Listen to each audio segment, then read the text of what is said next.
Ranthambore, one of India's most iconic wildlife destinations, known across the world for its majestic tigers. But did you know that behind every tiger sighting here lies a legacy? From the legendary Machli to today's Riddhi, Ranthambore's forests have seen dynasties rise and fall. In this vlog, we will take you through the rich history of these royal predators, the untold history of Ranthambore's most iconic big cats, and how their tales shaped the soul of this forest.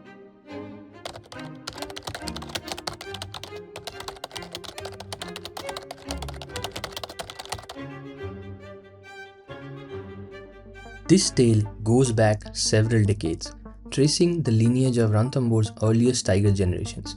Among the earliest rulers of the Ranthambore wilderness were some truly iconic tigers, but perhaps the most pivotal of them all was a dominant male named X. Widely regarded as the cornerstone of Ranthambore's tiger legacy, his bloodline runs through a vast majority of the big cats that roam this forest today. From the legendary tigresses who ruled lakes and valleys to the fierce males who carved territories of their own, many of the tigers who have made history and headlines in Ranthambore can be traced back to him.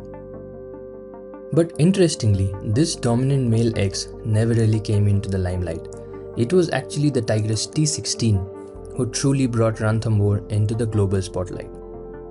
With her bold presence, legendary fights, and incredible survival story, she became the face of Ranthambore, a symbol of strength and beauty that captivated wildlife lovers and photographers around the world.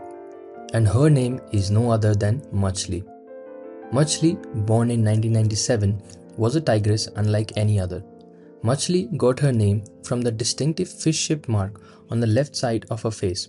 Machli means fish in Hindi. She was the daughter of Machli I, who also bore the remarkable resemblance. Right from her early days, she stood out as a dominant cub, fierce, fearless, and full of strength. Even as a young tiger, she displayed remarkable hunting skills, often taking the lead during hunts with her mother. In her prime, Machli made headlines by single-handedly killing a 14-foot-long crocodile, an extraordinary feat rarely seen in the wild. Over the years, she became the most photographed tigress in the world and earned global recognition, not just for her beauty, but for her charisma and dominance. For her immense contribution to wildlife tourism and conservation, she was honored with a Lifetime Achievement Award. Her presence alone brought in an estimated $10 million annually to the Indian economy, as wildlife enthusiasts and photographers from across the world came to Ranthambore just to catch a glimpse of her. Known for being unusually camera-friendly, Machli wasn't just a tigress, she was a legend who defined an era in Ranthambore. If we truly want to trace the idea of royalty, we first need to understand the layout of Ranthambore itself. The park is divided into multiple zones, and among them, Zone 3, home to the iconic Padam Lake, stands out as the crown jewel. This area is lush with fertile grasslands, natural water sources, and a high density of prey like deer and buffalo. These elements make it the most ideal hunting ground for a tiger, and hence the most coveted territory for dominance. In the wild, territory is everything, and in Ranthambore, whoever controls the lake area commands the highest power and is named the Lady of the Lakes. So in tiger terms, ruling this zone is equivalent to being a king or a queen. And it was Machli who held this throne with unmatched grace and authority. She was so fierce and intimidating that even the dominant male tigers of Ranthambore thought twice before crossing her path. She wasn't just part of the royal bloodline, she was the beginning of it. But every queen needs a king to carry forward her bloodline. Machli, throughout her life, mated with a few powerful males. First, with a male named Nikyar, with whom she had two cubs, Jhumru and Jhumri. Later, with Bamburam, another dominant tiger of the time. She gave birth to Slantier and Broken Tail. But the most significant chapter of her lineage came through her pairing with the legendary godfather X. Together, they produced 5 cubs, 2 in the first litter, Sharmili and Bahadur, and 3 in the second, Sundari, Athara, and Krishna. A few years later, Bamburam passed away, marking the end of one chapter in Machli's story, and also not much is known about Slantier and Broken Tail. Similarly, while Nikyar's time in the limelight was brief, The cubs he fathered with Machli, Jhumru and Jhumri, went on to establish a separate bloodline that would eventually give rise to some notable tigers in the years to come. We will return to that branch of the lineage later, but for now, let's shift focus back to the royal bloodline, the one that continued through Tiger X and played the most dominant role in shaping Ranthambore's tiger history. While Machli's first cubs, Sharmili, gave birth to two cubs, Rocky and Singst, and Bahadur wandered off without leaving a legacy behind, the real continuation of the royal bloodline came through her second litter, Sundari, Athara, and Krishna. These three tigresses didn't just carry forward Machli's genes, they inherited her fire. We witnessed fierce sibling rivalries, brutal territorial clashes, and even rare mother-daughter betrayals. Out of the three daughters of Machli, it was Sundari who stood out as the fiercest. Right from her childhood, Sundari displayed boldness, strength, and an independent spirit. Traits not just inherited from her mother, but taken a step further. While her sisters, Athara and Krishna, chose to stay close to their mother for longer, Sundari was already venturing out, perfecting her hunting skills and marking her presence in the jungle. Her rising confidence and hunger for dominance didn't go unnoticed. Machli herself began growing wary of her daughter's intentions, and her instincts weren't wrong.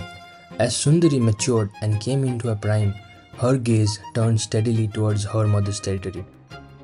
She didn't just settle for the fringes. Sundari began asserting control piece by piece over all the areas Machli once ruled. But more than anything, it was the jewel of Ranthambore, Padam Lake, that truly captivated Sundari's ambition. For nearly 2 decades, Machli ruled the jungles of Ranthambore. But as glorious as her rise was, her downfall was equally heart-wrenching. In one of her most iconic hunts, when she fought and killed the crocodile, she lost one of her canine teeth. This injury gradually made hunting difficult for her. With time, she could no longer chase or bring down prey like before. Her weakening condition soon caught the attention of the forest officials, who then began feeding her regularly to keep her alive. Some wildlife experts argue that this was against the natural order, that wild animals should be allowed to live and die by nature's will. They also say that this human intervention, this continued feeding, was a major reason why Machli lived such an unusually long life for a wild tigress. But I personally feel, when a tigress has given so much to a forest, contributed so heavily to conservation, tourism, and the identity of a national park, then caring for her in her final years wasn't just an act of kindness, it was a tribute. What do you guys think? Let me know down in the comments below. As Machli aged, she gradually lost control of her territories to her daughter Sundari. Eventually the two clashed, and Sundari defeated her in a fight, driving Machli out of her prime zone and claiming the title of the new Lady of the Lakes. Machli was forced into exile, spending her final days in the quiet fringes of the jungle. It was a heartbreaking end for a queen, ousted by her own daughter. But there's a bittersweet twist. Rumors suggest that one of her former mates, possibly the mysterious Godfather X, returned to be with her in her last days, offering silent companionship till the end. While Machli's story has been widely documented through countless films, photographs, and international attention, there was another tigress, quieter, lesser known, who played an equally important role in shaping the bloodline of Ranthambore. Her name was T5, also known as Kachida.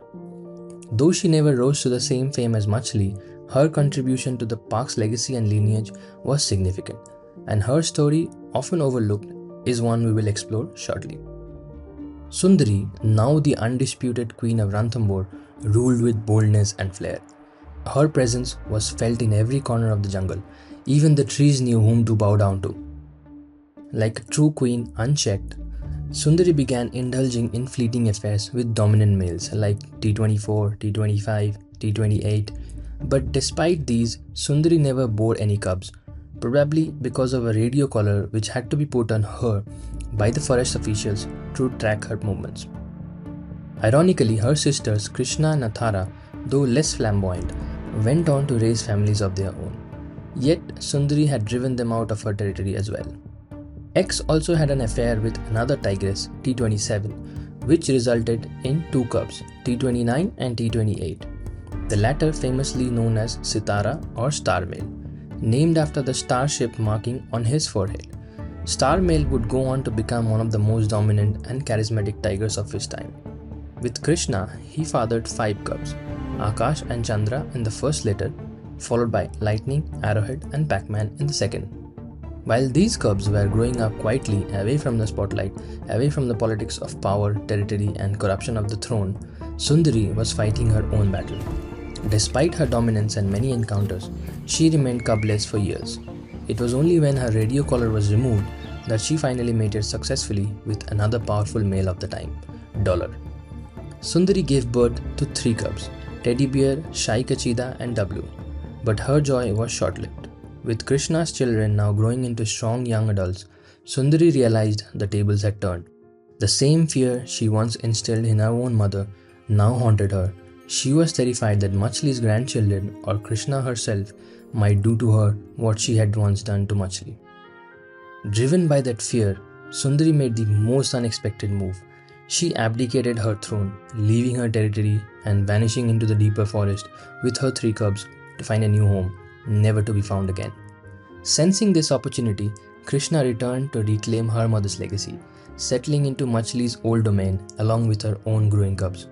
As for Akash and Chandra, the firstborns of Star Male and Krishna, their fate remains uncertain, lost somewhere in the wild pages of Ranthambore's untold history. Now let's come back to the story of Jhumru and Jhumri, whose bloodline also played a crucial role in shaping Ranthambore's tiger legacy. Jhumru mated with a tigress named T22, also known as Gayatri, and together they had 3 sons, Bhola, Ustad and Dollar. Yes, the same Dollar we just spoke about. But it was Dollar's elder brother Ustad who rose to infamy and became one of the most controversial and talked about tigers of Ranthambore. His name made headlines across the country. He even became the only tiger ever to feature on the cover of India Today magazine. But fame came with the darker side. Ustad gained the label of a man-eater after he was held responsible for the deaths of several humans. The most notable incident was the killing of a courageous forest guard named Rampal Saini. This incident sparked a massive debate across the country about whether Ustad should be relocated, ultimately leading to one of the most emotional chapters in Ranthambore's recent history. Some argued he should be shifted to a zoo or a more secure reserve for human safety, while other wildlife activists insisted that Ustad never killed out of malice. He only reacted when humans entered his territory. The matter eventually went to court. In a final ruling, it was decided that Ustad would be relocated to the Udaipur Zoo. Ustad had a lover named Noor, with whom he had 3 cubs, Sultan, Kallu and T89. When Ustad was relocated to the Udaipur Zoo, it left him heartbroken. It's said he often seemed lost, as if still waiting for Noor. But Noor had other plans. Noor was never a legendary name in Ranthambore like Machli or Krishna, but she was still known, mostly for her relationships. Her history traces back to T14, one of Machli's siblings, but she didn't carry forward any part of that legacy in spirit. Her role in the jungle was less about legacy and more about survival through convenience. With Ustad gone, she eventually mated with Singst, one of Sharmili's sons, and together they had a daughter, Sultana. Sultana eventually found herself drawn to one of the most dashing males of the current generation, T101 or Badal, the charismatic son of T9, Malika. Now let's turn to the life of Ustad's younger brother, Dollar, also known by the nickname Zalim, given for his aggressive behavior. He was infamous for chasing tourist vehicles and wasn't particularly camera friendly. But beyond this rough image, Dollar displayed one of the most unexpected and rare traits ever observed in a wild tiger. He fathered 2 daughters with the Kachida tigress, Bina 1 and Bina 2. Unfortunately, not long after their birth, the mother died under unnatural circumstances, leaving the cubs highly vulnerable. In most cases, motherless cubs don't survive long in the wild, as male tigers usually don't stay or offer protection. But against all odds, Dollar did the unthinkable. He stayed. Not only did he guard his cubs, but he also took on the role of a protector and a mentor, something almost unheard of in tiger behavior. Under his watch, no other tiger dared to come close to Bina 1 and Bina 2. While Bina 2 kept some distance, Bina 1 formed a strong bond with her father, often seen walking beside him and learning the ways of the jungle directly under his guidance. Dollar's actions left even seasoned wildlife experts stunned, forcing them to rewrite what many thought they knew everything about a tiger. Kachida also had two cubs with male eggs, Romeo and Ladli. Romeo fell in love with Lela, the daughter of T4, while Ladli chose Kumbh as her mate. Ladli and Kumbh went on to become crucial contributors to the future of the royal bloodline, parenting 6 cubs: Junior Ladli, Ladla, Chiriko, T87, Jay and Viru. Ladli got her name because she was her mother's most beloved, and that same affection passed on to Junior Ladli and Ladla. Jay and Viru, born in Ladli's final litter, were known for their tight bond, 2 inseparable brothers. But among all the siblings, it was Chiriko who stood out. Dashing and confident, Chiriko caught the attention of none other than Arrowhead, the rising princess of Ranthambore, soon destined to be its next queen. The story of Arrowhead begins around 2014, when she was just a cub and returned to her ancestral homeland alongside her mother Krishna, after Sundari had vacated the territory. Arrowhead had 2 siblings, an elder sister named Lightning and a brother named Pac-Man. Among the 3, Lightning was the most dominant, strong, aggressive, and always a step ahead. She often clashed with Arrowhead, outshining her in almost everything, be it strength, hunting, or territory. Lightning even went as far as to sabotage Arrowhead's early attempts to learn how to hunt, denying her the space to grow. Krishna, sensing this growing tension, often shielded Arrowhead from her sister's aggression, which may have further fueled Lightning's jealousy. Meanwhile, Pac-Man, the poor brother, earned the nickname Peacemaker for always trying to keep peace between the 2 sisters. All the things Lightning had been doing, her cruelty, dominance, and constant torment of her sister, had to meet their fate one day. In 2016, Lightning was found trapped inside a whale. Though forest officials rescued her, it was seen by many as a twist of karma. Her aggressive and unpredictable nature made it difficult for her to stay in Ranthambore, and eventually she was shifted to Mukundra Hills Tiger Reserve. This exit of Lightning from the scene cleared the path for Arrowhead to rise, finally taking her rightful place as the new Queen of Ranthambore. Arrowhead bore a total of 10 children. Sadly, many of them didn't survive. Some died as cubs, others faded away without much trace. Among the few who carried forward her bloodline, the most notable survivors were her daughters Riddhi and Siddhi, born in her second litter with Chiriko, and Kankati with a tiger named Yodha. Kankati, however, has recently garnered a name for herself, not in glory but in infamy. At just 23 months old, she was already responsible for the death of 2 people. Following these attacks, she was tranquilized and relocated to Mukundra Hills Tiger Reserve for containment. What will ultimately be done with her, whether she will be rehabilitated, permanently caged, or shifted elsewhere, is still under review. Arrowhead lived a long and dignified life, ruling over Ranthambore for nearly a decade with grace and quiet strength. Unlike many others before her, Arrowhead's reign was marked by stability. She rarely faced territorial conflicts or invasions, and much of her time as queen passed peacefully. She witnessed a lot during her lifetime, from multiple tiger relocations to shifts in the bloodlines across zones. Arrowhead saw it all. She was deeply loved by her daughters, especially Riddhi, who stood by her side till the very end. In her final years, Arrowhead battled bone cancer, and for nearly 2 years she was unable to hunt. During this time, Riddhi took it upon herself to bring her mother food, a rare and touching gesture in the wild, proof of the bond they shared.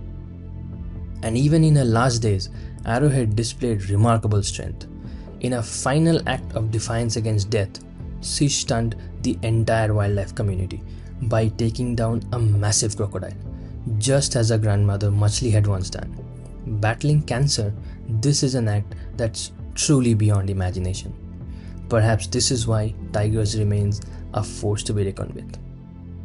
She passed away in June 2025 at the age of 14, leaving behind not just a legacy but a story of strength, dignity and love that will be remembered for years to come.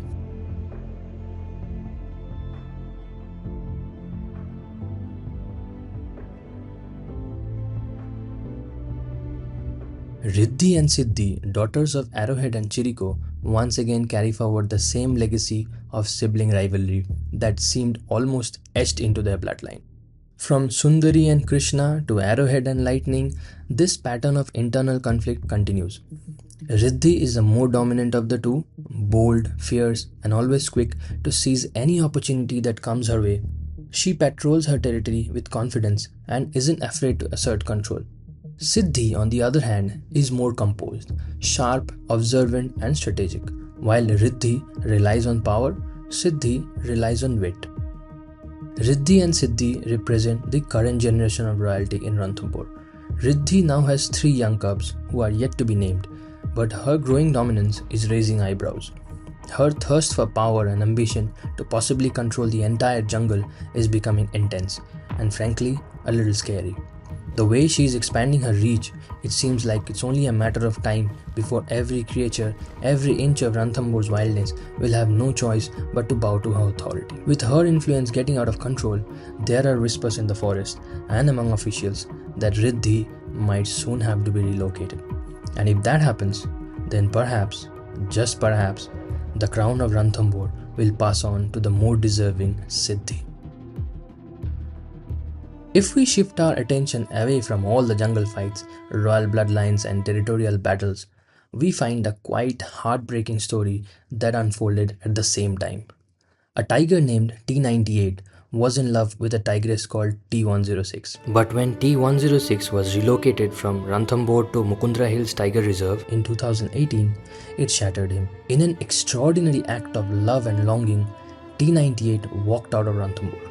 How he managed to leave the protected zone is still a mystery, and covered nearly 150 kilometers, crossing forests, villages and highways just in search of her. Miraculously, he found her in Mukundra Hills, but what he found was nothing short of heartbreaking. T106, now renamed to MT2, had already moved on and started a new life with another tiger, MT1, and even had cubs with him. T98, broken, yet still lingering near her, was soon renamed as MT3 in the new reserve. Heartbroken, MT3 stayed in Mukundra.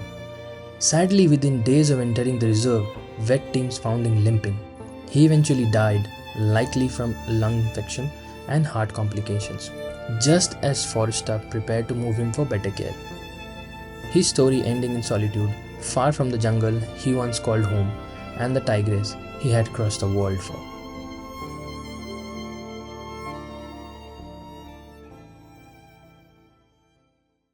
With this, we have covered most of the iconic tigers and tigresses who shaped the legacy of Ranthambore.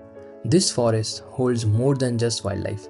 It encapsulates a rich history of power, dominance, fame, family, betrayal, and heartbreaks.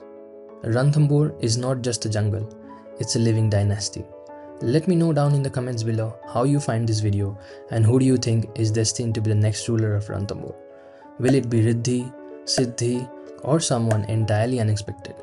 If you found this video useful, make sure to check out my other videos, where I have shared a complete tour guide on how to visit Ranthambore, from how to book your safari to which zones offer the best chances to spot these legendary tigers who still roam the jungle today. I have also shared our own personal experiences, including real-life head-to-head encounters with some of them. And if you would like to watch more stories like this in the future, don't forget to subscribe to our channel.